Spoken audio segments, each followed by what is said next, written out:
ಹೊನ್ನಾಳಿ ವಿಧಾನಸಭಾ ಕ್ಷೇತ್ರದ ವ್ಯಾಪ್ತಿಯ ಎಲ್ಲ ಹಿರಿಯ ಅಡಿಕೆ ಬೆಳೆಗಾರರು ಇಲ್ಲಿ ಸೇರ್ಕೊಂಡಿರುವಂತದ್ದು. ಕಾರಣ, 10ನೇ ತಾರೀಕು ಏನಿದೆ, 10ನೇ ತಾರೀಕು ಕರ್ನಾಟಕ ರಾಜ್ಯ ಸರ್ಕಾರ ಒಂದು ತೀರ್ಮಾನವನ್ನು ತಗೊಳ್ತು. 10ನೇ ತಾರೀಕು ವ್ಯಾಪ್ತಿ ಒಳಗೊಂಡಂತೆ ಅದು ಇಂಪ್ಲಿಮೆಂಟ್ ಆಗಬೇಕು ಅಂತ ಹೇಳಿ ಗುಟ್ಕಾ ಬ್ಯಾನ್ ಆಗ್ಬೇಕು ಅಂತಕ್ಕಂತ ಕರ್ನಾಟಕ ರಾಜ್ಯ ಸರ್ಕಾರದ ಒಂದು ತೀರ್ಮಾನ ಆಗಿದೆ. ಈ ತೀರ್ಮಾನದ ಬಗ್ಗೆ ನಾವು ಇವತ್ತು ಸವಿಸ್ತಾರವಾಗಿ ಚರ್ಚೆ ಮಾಡ್ಲಿಕ್ಕೆ ಒಂದು ಪತ್ರಿಕಾಗೋಷ್ಠಿಯನ್ನ ಕರೆದಿದ್ದೀವಿ. ಕಾರಣ ಇಷ್ಟೇ, ತಂಬಾಕಿನ ಸಿಟ್ಟನ್ನ ತಗೊಂಡು ಹೋಗಿ ಅಡಿಕೆ ಬೆಳೆಗಾರರ ಮೇಲೆ ಹಾಕಿರ್ತಕ್ಕಂಥದ್ದು ಇದು ಅಕ್ಷಮ್ಯ ಅಪರಾಧ ಅಂತ ಹೇಳಿ ಈ ಸರ್ಕಾರಕ್ಕೆ ಹೇಳಲಿಕ್ಕೆ ನಾವು ಬಯಸ್ತೇವೆ. ತಂಬಾಕಿನ ಬಗ್ಗೆ ಆಕ್ಷನ್ ಮಾಡ್ಬೇಕಾದ ಸರ್ಕಾರ ಅಡಿಕೆ ಬೆಳೆಗಾರರ ಮೇಲೆ ವ್ಯತಿರಿಕ್ತವಾಗಿರ್ತಕ್ಕಂಥ ಪರಿಣಾಮ ಬೀರ್ತಕ್ಕಂಥ ಒಂದು ಕೆಲಸವನ್ನ ಈ ರಾಜ್ಯ ಸರ್ಕಾರ ಒಂದು ತೀರ್ಮಾನವನ್ನು ತೆಗೆದುಕೊಂಡಿರ್ತಕ್ಕಂಥದಕ್ಕೆ ನಾವು ಇದನ್ನ ವಿರೋಧ ಪಡಿಸ್ತೇವೆ. ಕಾರಣ ಇಷ್ಟೇ, ಕರ್ನಾಟಕ ರಾಜ್ಯದಲ್ಲಿ ಒಟ್ಟಾರೆ ಭಾರತ ದೇಶದ ಒಟ್ಟಾರೆ ಉತ್ಪಾದನೆಯ ಅಡಿಕೆನಲ್ಲಿ 70% ಅಡಿಕೆಯನ್ನ ಕರ್ನಾಟಕ ಕೊಡ್ತಾ ಇರ್ತಕ್ಕಂಥದ್ದು. ಕರ್ನಾಟಕ ರಾಜ್ಯದ ಅಡಿಕೆ ಬೆಳೆಗಾರರು ಈ ದೇಶದ ಒಟ್ಟು ಉತ್ಪಾದನೆಯ 70% ಕಾಂಟ್ರಿಬ್ಯೂಷನ್ ಈ ದೇಶಕ್ಕೆ ಕೊಡ್ತಾ ಇದೆ. ಇದರಿಂದ 375 ಕೋಟಿ GST ಕಲೆಕ್ಷನ್ ಆಗ್ತಾ ಇದೆ. ಇಷ್ಟೆಲ್ಲ ಇದ್ದಾಗ ಇವತ್ತು ಗುಟ್ಕಾ ಬ್ಯಾನ್ ಅಂತಕ್ಕಂಥದ್ದು ಏನಿದೆ, ನಿಕೋಟಿನ್, ಪಾನ್ ಮಸಾಲ ಮತ್ತೆ ಗುಟ್ಕಾ ನಿಷೇಧ ಏನಿದೆ, ಇದು ಅಡಿಕೆ ಬೆಳೆಗಾರರು ಮತ್ತೆ ಅಡಿಕೆ ಮಾರುಕಟ್ಟೆ ಮೇಲೆ ವ್ಯತಿರಿಕ್ತವಾಗಿರ್ತಕ್ಕಂಥ ಪರಿಣಾಮ ಬೀರೋ ಕಾರಣಕ್ಕೆ ಇವತ್ತು ರೈತರು ಸಂಕಷ್ಟಕ್ಕೆ, ಅಡಿಕೆ ಬೆಳೆಗಾರರು ಇಡೀ ರಾಜ್ಯದಲ್ಲಿ ಸಂಕಷ್ಟಕ್ಕೆ ಸಿಲುಕ್ತಕ್ಕಂತ ಒಂದು ಕೆಲಸ ಆಗಿದೆ. ಆ ಕಾರಣಕ್ಕೆ ನಾವು ಈ ಸರ್ಕಾರಕ್ಕೆ ಹೇಳಲಿಕ್ಕೆ ಬಯಸ್ತೇವೆ, ನೀವು ಯಾವುದೇ ಕಾರಣಕ್ಕೆ ನಿಮ್ಮ ತಂಬಾಕಿನ ಸಿಟ್ಟನ್ನ ತಗೊಂಡೋಗಿ ನಮ್ಮ ಅಡಿಕೆ ಗುಟ್ಕಾ ಬ್ಯಾನ್ ಮಾಡ್ತಕ್ಕಂಥದ್ದನ್ನ ಈ ಕೂಡ್ಲೇ ವಾಪಸ್ ಪಡಿಬೇಕು ಅಂತಕ್ಕಂಥದ್ದು ನಮ್ಮ ಆಗ್ರಹ ಆಗಿದೆ.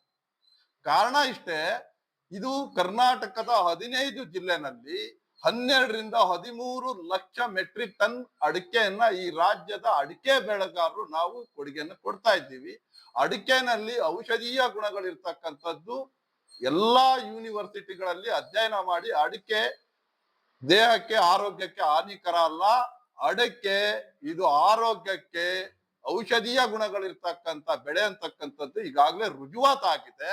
ಇವತ್ತು ಯಾವುದೋ ಒಂದು ಒತ್ತಡಕ್ಕೆ ಈ ಒಂದು ಗುಟ್ಕಾ ನಿಷೇಧವನ್ನು ಮಾಡಿರ್ತಕ್ಕಂಥದ್ದು ಇಡೀ ರಾಜ್ಯದ ಅಡಿಕೆ ಬೆಳೆಗಾರರಿಗೆ ಸಂಕಷ್ಟಕ್ಕೆ ತಿರುಗತಕ್ಕಂತ ಈ ಆದೇಶವನ್ನ ಕೂಡಲೇ ಹಿಂಪಡಿಬೇಕಂತಕ್ಕಂಥದ್ದು ನಾವು ಒತ್ತಾಯ ಮಾಡ್ತಿದೀವಿ, ಹೇಳ್ತಿದೀವಿ. ಕಳೆದ 5 ರಿಂದ 10 ವರ್ಷದಿಂದ ಹೋರಾಟ ಮಾಡ್ತಾ ಇದೀವಿ.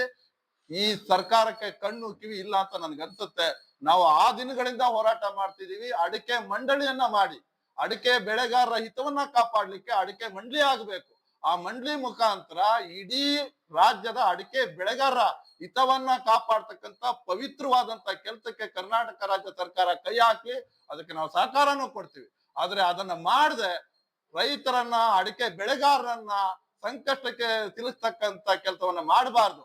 ಗುಡ್ಕಾ ನಿಷೇಧವನ್ನ ಏನ್ ಇವ್ರು ಮಾಡಿದ್ದಾರೆ, ಅಡಿಕೆ ಬೆಳೆಗಾರರ ಜೊತೆ ಕರೆದು ಅದರ ಸಾಧಕ ಬಾಧಕಗಳ ಬಗ್ಗೆ ಚರ್ಚೆ ಮಾಡ್ಲಿಕ್ಕೆ ಇಡೀ ರಾಜ್ಯದಲ್ಲಿ ಅಡಿಕೆ ಬೆಳೆಗಾರನ ಕರಿಬಹುದಾಗಿತ್ತು. ಒಂದೇ ದಿನದಲ್ಲಿ ಈ ತರ ತೀರ್ಮಾನ ಇಡೀ ರಾಜ್ಯದ ಬೆಳೆಗಾರರ ಮೇಲೆ, ಮಾರುಕಟ್ಟೆ ಮೇಲೆ ವ್ಯತಿರಿಕ್ತವಾದಂತ ಪರಿಣಾಮ ಬೀರ್ತಾ ಇರೋ ಕಾರಣಕ್ಕೆ ದಯಮಾಡಿ ಈ ಸರ್ಕಾರಕ್ಕೆ ಎಲ್ಲ ಹೊನ್ನಾಳಿ ತಾಲೂಕಿನ, ಹೊನ್ನಾಳಿ ವಿಧಾನಸಭಾ ಕ್ಷೇತ್ರದ ಎಲ್ಲ ಬೆಳೆಗಾರರು, ರೈತ ಬಂಧುಗಳು, ಅಣ್ಣ ತಮ್ಮಂದಿಗಳು ಇವತ್ತು ಸೇರಿ ಇವತ್ತು ನಾವು ಒಕ್ಕೂರಿನಿಂದ ಅಡಿಕೆ ಗುಟ್ಕಾ ನಿಷೇಧವನ್ನ ವಾಪಸ್ ಪಡಿಬೇಕು, ಅಡಿಕೆ ಬೆಳೆಗಾರರ ಹಿತವನ್ನ ಕಾಪಾಡಬೇಕು, ಅಡಿಕೆ ಮಾರುಕಟ್ಟೆಯನ್ನ ರಕ್ಷಣೆ ಮಾಡಬೇಕು ಅಂತ ಹೇಳಿ ನಾವು ಒತ್ತಾಯವನ್ನ ಮಾಡ್ತಾ ಆಗ್ರಹಿಸ್ತಾ ಇದ್ದೀವಿ. ಕಳೆದ 3-4 ದಿನಗಳ ಹಿಂದೆ ಗುಟ್ಕಾ ಬ್ಯಾನ್ ಅಂತ ಹೇಳಿ ಸುದ್ದಿ ಹಬ್ಬಿದ ತಕ್ಷಣ ಈ ರಾಜ್ಯದಲ್ಲಿ ಅಡಿಕೆ ಬೆಳೆಗಾರರಿಗೆ ಆಗಿರ್ತಕ್ಕಂಥ ನೋವಿನ ಬಗ್ಗೆ ಚಿಂತನೆಯನ್ನು ನಡೆಸಿ ಅವರಿಗೆ ಒಂದು ಸರಿಯಾದ ಸೌಕರ್ಯವನ್ನು ಕಲ್ಪಿಸಿಕೊಡ್ಲಿಕ್ಕೆ ಹೊನ್ನಾಳಿ ತಾಲೂಕಿನ ರೈತ ಬಾಂಧವರು ಮತ್ತು ರೈತ ಮುಖಂಡರುಗಳು ನಾವೆಲ್ಲರೂ ಸೇರಿ ಇವತ್ತು ಈ ಸಭೆಯಲ್ಲಿ ಚಿಂತನೆ ಮಾಡ್ತಾ ಇದೀವಲ್ಲ, ಗುಟ್ಕಾ ಒಂದೇ ಕಾರಣ ಅಂತ ಹೇಳಿ ಆರೋಗ್ಯ ಇಲಾಖೆ ಇವತ್ತು ಸ್ಪಷ್ಟನೆ ನೀಡಿದೆ. ಮದ್ಯಪಾನ ಆರೋಗ್ಯಕ್ಕೆ ಹಾನಿಕರ, cigarette smoking is injurious to health, pesticides. ಇವತ್ತು ಇಲ್ಲೆಲ್ಲ ಕೂತಿರೋರು ಎಲ್ಲರ ಮನೆಗಳಾಗೂ ರೋಗ ಬಂದಿರೋದೇ ಪೆಸ್ಟಿಸೈಡ್ಸ್ ಇಂದವೆ. ಸಾಮೂಹಿಕವಾಗಿ ಸರ್ಕಾರ ಸಂಪೂರ್ಣವಾದಂತ ಮನುಷ್ಯನ ಆರೋಗ್ಯಕ್ಕೆ ಹಾನಿಕರವಾದಂತ ಎಲ್ಲಾ ವಸ್ತುಗಳನ್ನ ಬ್ಯಾನ್ ಮಾಡಿದ್ರೆ ಎಲ್ಲರೂ ಎಲ್ಲಾ ದೃಷ್ಟಿಯಿಂದ ಸಹಮತ ಕೊಡೋಣ. ಒಂದು ಒಳ್ಳೇದು ಒಂದು ಕೆಟ್ಟದ್ದು ಅಂತ ಹೇಳಿ ವಿಚಾರವನ್ನ ಮಾಡಿ ಗುಟ್ಕಾ ಮಾತ್ರ ಬ್ಯಾನ್ ಮಾಡಿದ್ರೆ ಇದು ಅಸಂಬದ್ಧವಾದಂತ ವಿಚಾರ ಅಂತ ಹೇಳ್ತಕ್ಕಂಥದ್ದನ್ನ ಈ ಸಂದರ್ಭದಲ್ಲಿ ತಿಳಿಸ್ಲಿಕ್ಕೆ ವಿಚಾರ ಪಡಿಸ್ತಾ ಇದ್ದೇನೆ. ಇದು ನನ್ನ ವೈಯಕ್ತಿಕ ನಿಲುವು, ನನ್ನ ವೈಯಕ್ತಿಕ ಅನಿಸಿಕೆ ಹೇಳ್ತಾ ಇದ್ದೀನಿ. ಸಾಮೂಹಿಕವಾಗಿ ಎಲ್ಲದನ್ನು ನಿಲ್ಲಿಸ್ಲಿ ಆರೋಗ್ಯಕ್ಕೆ ಹಾನಿಕರವಾಗಿರ್ತಕ್ಕಂಥ ವಿಚಾರನ್ನ. ಹಾಗಾಗಿ ಸನ್ಮಾನ್ಯ ಮುಖ್ಯಮಂತ್ರಿಗಳಿಗೆ ಈ ಸಭೆ ಮುಖ್ಯನ, ಈ ಪತ್ರಿಕಾಗೋಷ್ಠಿಯ ಮುಖ್ಯನ ನಾನು ಒತ್ತಾಯ ಪಡಿಸೋದು ಏನಪ್ಪಾ ಅಂದ್ರೆ, ಈ ಬೂಟಾಟಿಕೆಗಳು ಕಳೆದ 10 ವರ್ಷಗಳಿಂದ ನಡೀತಾನೆ ಇದ್ದಾವೆ. ಒಂದೊಂದು ಸರ್ಕಾರ ಒಬ್ಬ ಮಂತ್ರಿ ಬಂದಾಗ ಆದೇಶವನ್ನ ಮಾಡ್ತಾ ಇದ್ದಾರೆ. ಈ ಬೂಟಾಟಿಕ ಆದೇಶವನ್ನ ಬಿಟ್ಟು ರೈತ ಪರ ಚಿಂತನೆಯನ್ನ ಮಾಡಿ ರೈತರಿಗೆ ಅನುಕೂಲ ಆಗ್ತಕ್ಕಂಥ ವ್ಯವಸ್ಥೆಯನ್ನ ಕಲ್ಪಿಸಿಕೊಡ್ಬೇಕು ಅಂತ ಹೇಳಿ. ಇವತ್ತು ಪರಿಸ್ಥಿತಿ ಏನಾಗಿದೆ ಅಂದ್ರೆ, ಅಡಿಕೆ ಅಂದ್ರೆ ಬಹುಶಃ ಇದೊಂದು ಆರೋಗ್ಯಕ್ಕೆ ಉತ್ತಮವಾದ ಒಂದು ಅಡಿಕೆ ಅಂತ ಹಿಂದಿಂದನೂ ಸಹ ಬಂದಿದೆ. ಸೊ ಇದರಿಂದ ಅಡಿಕೆ ತಿಂದವರಿಗೆ ಆರೋಗ್ಯನೂ ಅಭಿವೃದ್ಧಿನೂ ಆಗಿದೆ. ಅಲ್ಲಿ ಇತ್ತೀಚಿನ ದಿನಗಳಲ್ಲಿ ಯಾವ್ದನ್ನ ಮಿಕ್ಸ್ ಮಾಡ್ಕೊಂಡು ತಿಂದಕ್ಕೆ ಅದನ್ನ ಆ ಲೈನಿಗೆ ನಮ್ಮನ್ನು ಸೇರಿಸಿದ್ರೆ ಬಹುಶಃ ಅಡಿಕೆ ಬೆಳೆಗಾರರು ಅಥವಾ ರೈತರಿಗೆ ದೊಡ್ಡ ಒಂದು ತೊಂದರೆ ಮಾಡ್ದಂಗೆ ಆಗ್ತದೆ. ಮತ್ತು ಈ ಒಂದು ರೈತ ಉದ್ಯಮಕ್ಕೆ ದೊಡ್ಡ ಹೊಡೆತನ ಸರ್ಕಾರ ಕೊಟ್ಟಂಗೆ ಆಗ್ತದೆ. ಅದರಿಂದ ಏನಿದೆಯಲ್ಲ, ಈಗ ಉದಾಹರಣೆಗೆ ತಂಬಾಕು ಏನಿದೆಯಲ್ಲ, ಇದು ಡೈರೆಕ್ಟ್ ಆಗಿ ಮನುಷ್ಯನ ದೇಹಕ್ಕೆ ಹೋಗಿ ದೇಹನ ಹಾಳು ಮಾಡೋದು. ಆದ್ರೆ ಅಡಿಕೆ ಹಂಗಲ್ಲ, ಇದನ್ನ ತಿಂತಾರೆ, ಇದರಿಂದ ಆರೋಗ್ಯ ಅಭಿವೃದ್ಧಿ ಆಗ್ತದೆ. ಬಟ್ ಇದ್ರ ಜೊತೆಗೆ ಏನೇ ಮಿಕ್ಸ್ ಮಾಡ್ಕೊಂತಿದ್ರು ಅದು ಹಾನಿಕರ. ಆದ್ರೆ ರೈತರು ಯಾರು ಅದು ಮಿಕ್ಸ್ ಮಾಡ್ಕೊಂತಿದ್ರು, ಇದು ಮಿಕ್ಸ್ ಮಾಡ್ಕೊಂತಿದ್ರಿ ಅಂತ ಯಾರು ಹೇಳಲ್ಲ. ಯಾರೋ ಮಿಕ್ಸ್ ಮಾಡ್ಕೊಂಡು ತಿಂದಕ್ಕೆ ಆ ರೈತನಿಗೆ ಬರೆ ಹಾಕೋದು ಯಾವ ಸರ್ಕಾರದ್ದು ಸರಿಯಾದ ವ್ಯವಸ್ಥೆ ಅಲ್ಲ. ಯಾಕೆಂದ್ರೆ ರೈತ ಏನಾದ್ರು ಸರ್ಕಾರ ಬ್ಯಾನ್ ಮಾಡಿದ್ರೆ ರೈತನ ಉಸನ್ನ ಹಿಡಿದು ನಿಲ್ಲಿಸ್ದಂಗೆ ಆಗ್ತದೆ. ಅದರಿಂದ ಯಾರೇ ಮುಖ್ಯಮಂತ್ರಿ ಇರಲಿ, ಯಾವುದೇ ಸರ್ಕಾರ ಇರಲಿ, ದಯವಿಟ್ಟು ಯಾವುದೇ ಕಾರಣಕ್ಕೆ ಏನಿಗೆ ಇವತ್ತು ಘೋಷಣೆ ಮಾಡಿದ್ರಲ್ಲ ನಿಷೇಧನ ವಾಪಸ್ ಪಡಿಬೇಕು. ಇದು ವ್ಯವಸ್ಥಿತವಾಗಿ ರೈತರಿಗೆ ಅನುಕೂಲ ಆಗುವಂತ ಕಾರ್ಯಕ್ರಮ ಅಂತ ಮನಗಂಡು ನಿನ್ನೆ ಶಾಸಕರ ಈ ನೇತೃತ್ವದಲ್ಲಿ ಮತ್ತು ನಂತರ ಈ ಅಡಿಕೆ ಬೆಳೆಗಾರ ಸಂಘದ ಅಧ್ಯಕ್ಷರು ಅವರು ಸಹ ಮುಖ್ಯಮಂತ್ರಿಗಳಿಗೆ ಒಂದು ನಿಯೋಗ ಕೊಟ್ಟಿದ್ದಾರೆ. ಇವೆಲ್ಲವನ್ನೂ ಪರಿಗಣಿಸಿ ಮುಖ್ಯಮಂತ್ರಿಗಳು ಇದನ್ನ ಒಂದು ನಿಷೇಧನ ವಾಪಸ್ ಪಡೆದು ರೈತರಿಗೆ ಒಳ್ಳೇದನ್ನು ಮಾಡ್ಬೇಕು, ರಾಜ್ಯಕ್ಕೆ ಒಳ್ಳೇದು ಮಾಡ್ಬೇಕು ಅಂತ ಒತ್ತಾಯ ಮಾಡ್ತಾ, ಇದ್ರಲ್ಲಿ ಏನಾದ್ರು ಮುಖ್ಯಮಂತ್ರಿಗಳು ಹಿಂದೇಟ್ ಹಾಕಿದರೆ ಮುಂದೆ ರೈತ ಸಂಘದವರು ಅಥವಾ ರೈತರು ಏನ್ ತೀರ್ಮಾನ ತಗೊಳ್ತಾರೆ, ರೈತರ ಪರ ನಾನು ಒಬ್ಬ ರೈತನಾಗಿ ಅವ್ರ ಜೊತೆಗೆ ಇರ್ತೀನಿ ಅನ್ನೋ ಮಾತನ್ನ ಹೇಳಿ ಮಾತು ಮುಗಿಸ್ತೀನಿ. ಎಲ್ರಿಗೂ ನಮಸ್ಕಾರ. ಈಗಾಗಲೇ ಮೊನ್ನೆ ದಿವಸ ಏನ್ ಗುಟ್ಕಾ ನಿಷೇಧ ಅನ್ನೋದ್ರಿಂದ ಇಡೀ ತಾಲೂಕಿನಲ್ಲಿ ಇಡೀ ಒಟ್ಟು 11 ಜಿಲ್ಲೆ ಮತ್ತು 115 ತಾಲೂಕಿನಲ್ಲಿ ಅಡಿಕೆ ಬೆಳೆ ಬೆಳೀತಿದ್ದಾರೆ. ಈಗಾಗಲೇ ಬೇರೆ ಹಾನಿಕರ ರಮೇಶ್ ಅಣ್ಣ ಹೇಳ್ದಂಗೆ ಇವತ್ತು ಸಿಗರೇಟ್ ಇರ್ಬೋದು, ಆಮೇಲೆ ಬೇರೆ ಬೇರೆ ಕೆಮಿಕಲ್ಸ್ ಅಂತದಿಂದ ಸಾಕಷ್ಟು ಹಾನಿಯಾಗಿದ್ದಾವೆ. ಅಡಿಕೆ ಇದು ಸಿಗರೇಟ್ ಲಾಬಿ ಬೇರೆ ವೈಯಕ್ತಿಕ ಲಾಬಿಯಿಂದ ಇವತ್ತು ಈ ತರ ಕೆಮಿಕಲ್ಸ್ ಐತೆ ಅಂತ ಕೊಟ್ಟಿದ್ದಾರೆ. ಇದು 100ಕ್ಕೆ 100 ಸುಳ್ಳು. ಇದ್ರ ಬಗ್ಗೆ ರೈತರು ನಾವೆಲ್ಲ ಎಚ್ಚೆತ್ಕೊಳ್ಬೇಕು. ರೈತ ಸಂಘದ ಪದಾಧಿಕಾರಿಗಳು, ನಮ್ಮ ತಾಲೂಕಿನ ಎಲ್ಲ ಮುಖಂಡರುಗಳು ಇದಕ್ಕೆ ನಾವು ಹೋರಾಟ ಮಾಡ್ದಂಗಿಲ್ಲಿದ್ರೆ ಇದಕ್ಕೆ ಮತ್ತೆ ನಮ್ಗೆ ಹಿನ್ನಡೆ ಆಗ್ತೈತೆ. ನೋಡೋಣ, ಇನ್ನು 1 ದಿವಸ 2 ದಿವಸದೊಳಗೆ ಏನಂತ ಗೊತ್ತಾಗುತ್ತೆ.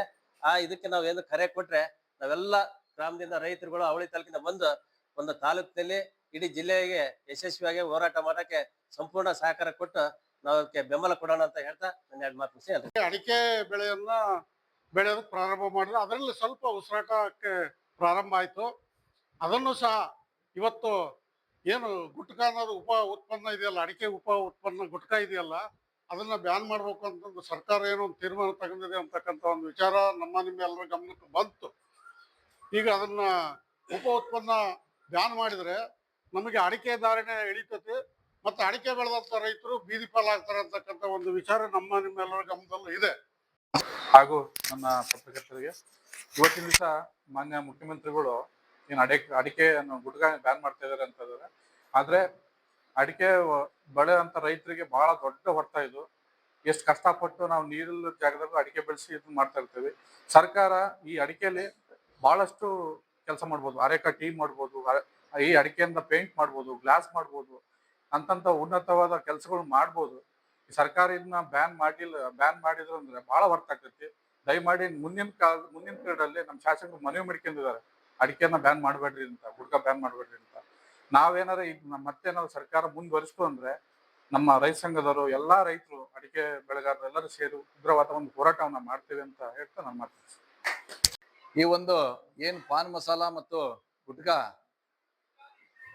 ನಿಷೇಧ ಮಾಡ್ತೇವೆ ಅಂತಂದೇಳಿ ಮಾನ್ಯ ಸರ್ಕಾರದ ಸಿಎಂ ಆಗಿರ್ತಕ್ಕಂಥ ಡಿ ಕೆ ಶಿವಕುಮಾರ್ ಅವರು ಏನು ಆದೇಶ ಹೊರಡಿಸಿದ್ದಾರೆ.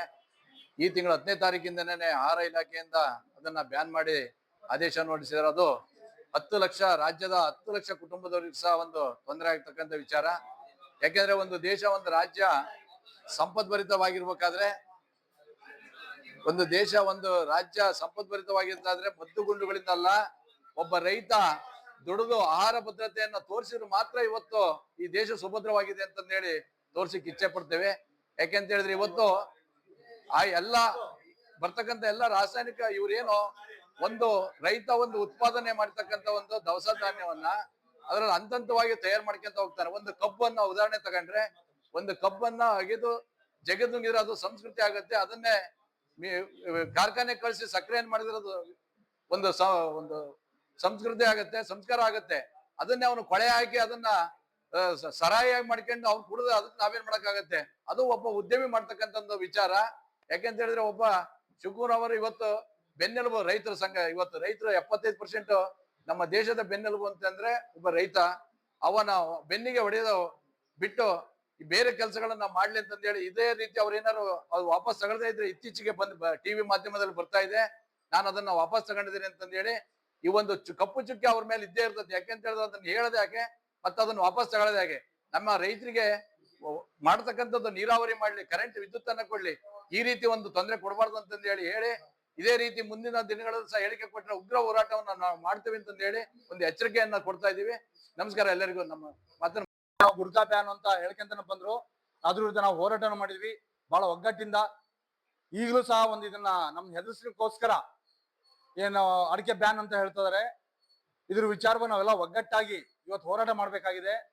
ಏನು ಗುಡ್ಕಾ ಬ್ಯಾನ್ ಅಂತ ಯಾಕೆ ಇವರು ಈ ತರ ನಮ್ಮನ್ನ ರೈತರನ್ನ ಹೆದರ್ಸ್ತಾರೆ ಅಂದ್ರೆ, ನೋಡಿ ಇವತ್ತು ಆ ಗುಡ್ಕಾ ಪೋಚಲ್ಲಿ ನಾವು ತಂಬಾಕಿರಲ್ಲ. ಇವತ್ತು ತಂಬಾಕು ಮೈಸೂರು ಜಿಲ್ಲೆಯಲ್ಲಿ, ಚಾಮರಾಜನಗರ ಜಿಲ್ಲೆಯಲ್ಲೆಲ್ಲ ತಂಬಾಕೇ ಬೆಳೀತಿದ್ದಾರೆ ರೈತರು. ನಮ್ಮ ರೈತರು ತಂಬಾಕಿನಿಂದಲೇ ಕ್ಯಾನ್ಸರ್ ಬರುತ್ತೆ, ಗುಡ್ಕಾಯಿಂದ ಬರಲ್ಲ. ಆ ಪೌಚಲ ತಂಬಾಕೆ ಇರೋದಿಲ್ಲ. ಆದ್ರೂ ಏನು ಅಂತ ಇದು ಅರ್ಥನೇ ಆಗ್ತಲ್ಲ ನಮ್ಗೆ.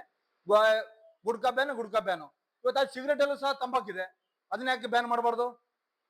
ಎಲ್ಲಾ ಅಂಗಡಿಗಳು ಸಿಗರೇಟ್ ಮಾರಾಟ ಮಾಡ್ತಾರೆ ಇವತ್ತು. ಆ ಸಿಗರೇಟ್ ಲಾಬಿ, ಆಮೇಲೆ ಏನು ಆ ಬಾರ್ಗಳಲ್ಲೆಲ್ಲ ಎಣ್ಣೆ ಮಾರ್ತಾರೆ, ವೈನು, ಎಣ್ಣೆ, ಬ್ರ್ಯಾಂಡಿ, ಅದರಲ್ಲೂ ಸಹ ಇವತ್ತು ಕ್ಯಾನ್ಸರ್ ಕರ್ಕಂಶಗಳಿದೆ. ಅದನ್ನ ಯಾಕೆ ಬ್ಯಾನ್ ಮಾಡಬಾರ್ದು? ಸರ್ಕಾರ ಏನ್ ಮಾಡಿದೆ, ಪೂರ್ತಿ ಲಾಬಿಯಲ್ಲಿ ಹೋಗ್ತಾ ಇದೆ. ಇವತ್ತೇನಾದ್ರು ಇವರು ಗುಡ್ಕಾ ಬ್ಯಾನ್ ಅಂದ್ರೆ ಈ ಸರ್ಕಾರನೇ ಅಲ್ಲಾಡೋ ಅಂತ ಪರಿಸ್ಥಿತಿ ಬರುತ್ತೆ ಅಂತ ಎಚ್ಚರಿಕೆ ಕೊಡಕ್ಕೆ ನಾವು ಇಷ್ಟಪಡ್ತೇವೆ. ಯಾಕೆಂದ್ರೆ ಗುಡ್ಕಾದಿಂದ ಇವತ್ತು ಸತ್ತಿರೋರು ಬಹಳಷ್ಟು. ನನಗೂ ನೋಡಿರೋ ಪ್ರಕಾರ ನಮ್ಮ ಹಳ್ಳಿಗಳಲ್ಲಿ ಗುಡ್ಕಾದಿಂದ ಸತ್ತ ಅಂತ ಏನು ಕೇಳಿಲ್ಲ. ಅದೇ ಕುಡಿದು ಸತ್ತ ಕ್ಯಾನ್ಸರ್, ಲಿವರ್ ಫೇಲು ಅಂತ ಬರುತ್ತೆ. ಹಾಗಾಗಿ ನಾವೆಲ್ಲರೂ ಇವತ್ತು ರೈತರು ಇಷ್ಟು ಬಂದಿವಿ. ಈ ನಾವು ಒಬ್ಬೊಬ್ರು 100-200 ಜನ ಕರ್ಕೊಂಡ್ಬಂದು ನಾವು ಮುಂದೆ ನಮ್ಮ ಎಲ್ಲ ನಾಯಕರು ಇದಾರೆ, ಕೃಪಸಪ್ಪರು ಇದಾರೆ, ಎಲ್ಲರೂ ಇದಾರೆ. ನಾವೊಂದು ಏನೋ ಒಂದು ತೀರ್ಮಾನ ತಗೊಂಡು ಸರ್ಕಾರಕ್ಕೆ ಸರಿಯಾದ ಒಂದು ಎಚ್ಚರಿಕೆನ ಕೊಡ್ಲೇಬೇಕಾಗುತ್ತೆ. ನಾವು ರೈತರು ಒಗ್ಗಟ್ಟಾಗಿ ತೋರಿಸ್ಲೇಬೇಕು. ಆ ನಿಟ್ಟಿನಲ್ಲಿ ನಾವೆಲ್ಲರೂ ಒಗ್ಗಟ್ಟಾಗಿ ಒಂದು ತೀರ್ಮಾನ ತಗೊಂಡು ರಸ್ತೆ ತಡೆ ಮಾಡೋದು, ಇಲ್ಲ ಏನೋ ನಮ್ಮ ತಹಶೀಲ್ದಾರ್ DC ಮನವಿ ಕೊಡೋದು, ಅವೆಲ್ಲ ಕೊಡೋ ಸುಮ್ಮನೆ ಓದ ಪುಟ್ಟ ಬಂದ ಪುಟ್ಟ ಅನ್ನಂಗಾಗುತ್ತೆ. ಪ್ರಬಲವಾಗಿ ನಾವು ತೋರಿಸ್ಬೇಕು. ಸರ್ಕಾರ ಗಮನಕ್ಕೆ ಬರ್ಬೇಕಂದ್ರೆ ಒಂದು ರಸ್ತೆ ತಡೆ ಚಳವಳಿನೋ ಏನೋ ಮಾಡಿ ನಾವು ಸರ್ಕಾರ ಗಮನಕ್ಕೆ ತರಬೇಕು. ನಾವೆಲ್ಲ ಒಗ್ಗಟ್ಟಾಗಿ ಇದ್ರ ವಿರುದ್ಧ ಹೋರಾಟ ಮಾಡ್ಬೇಕು ಅಂತೇಳಿ ನನಗೆ ಮಾತಾಡ್ಲಿಕ್ಕೆ ಅವಕಾಶ ಕೊಟ್ಟು ಎಲ್ಲರಿಗೂ ಒಂದ್ಸಿ ನನ್ನ ಮಾತು ಮುಗಿಸ್ತೇನೆ. ಜೈ ಹಿಂದ್, ಜೈ ಕರ್ನಾಟಕ, ಜೈ ರೈತ.